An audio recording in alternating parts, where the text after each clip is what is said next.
ఇక ఏపీలో ధాన్యం కొనుగోలు పందుకున్నాయి. రైతులకు మద్దతు ధర ప్రకారం సొమ్ములు వేగంగా వారి ఖాతాలో జమ అవుతున్నాయి. నిన్న ఒక్కరోజే రికార్డు స్థాయిలో 5,731 మంది రైతుల నుంచి 40,811 టన్నుల ధాన్యాన్ని కొనుగోలు చేసి 94 కోట్ల మొత్తాన్ని రైతుల ఖాతాలో జమ చేశారు.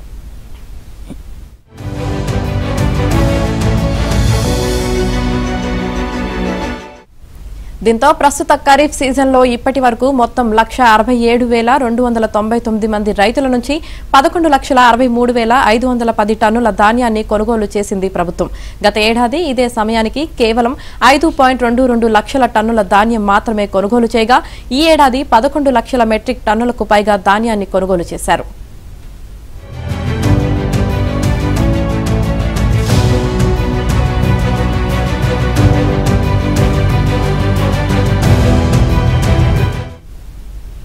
గత వైసీపీ ప్రభుత్వంలో రైతులు ధాన్యాన్ని మద్దతు ధరకు అమ్ముకోవడానికి అనేక ఇబ్బందులు పడ్డారు.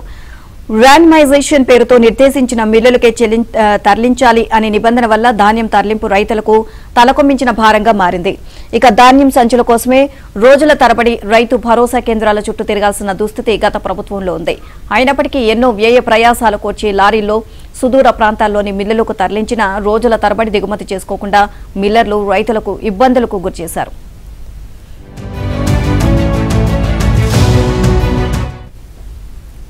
పైగా తేమ శాతం పేరుతో మిల్లర్లు భారీగా కోతలు విధించడం, ఆ తరుగుకు సమానమైన సొమ్మును రైతులు ముందుగా చెల్లిస్తేనే ధాన్యాన్ని దిగుమతి చేసుకోవడం, ఇలా అడుగడుగున సాగిన దోపిడీతో గత ప్రభుత్వ హయాంలో రైతులు నష్టపోయారు.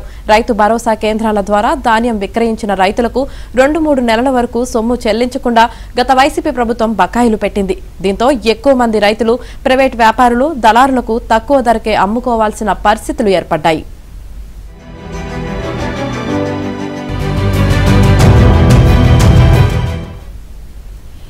ఇక కూటమి ప్రభుత్వం ధాన్యం కొనుగోలు ప్రక్రియలో సమూల మార్పులు చేసింది. ర్యాండమైజేషన్ నిబంధనను తొలగించి రైతులు విక్రయించిన ధాన్యాన్ని సమీపంలోని ఏ రైస్ మిల్లుకైనా తరలించుకునే సౌలభ్యం కల్పించింది. మద్దతు ధర ప్రకారం 48 గంటల్లోపే రైతుల ఖాతాలో సొమ్ము జమ చేసేలా చర్యలు చేపట్టింది. ఉత్తరాంధ్రలోని శ్రీకాకుళం, విజయనగరం, విశాఖ, మన్యం జిల్లాలతో పాటు కోస్తాలోని తూర్పు, పశ్చిమ గోదావరి, కృష్ణా, గుంటూరు, ప్రకాశం, నెల్లూరు ఉమ్మడి జిల్లాల్లో ఖరీఫ్ సీజన్ ధాన్యం కొనుగోలు ముమ్మరంగా కొనసాగుతున్నాయి.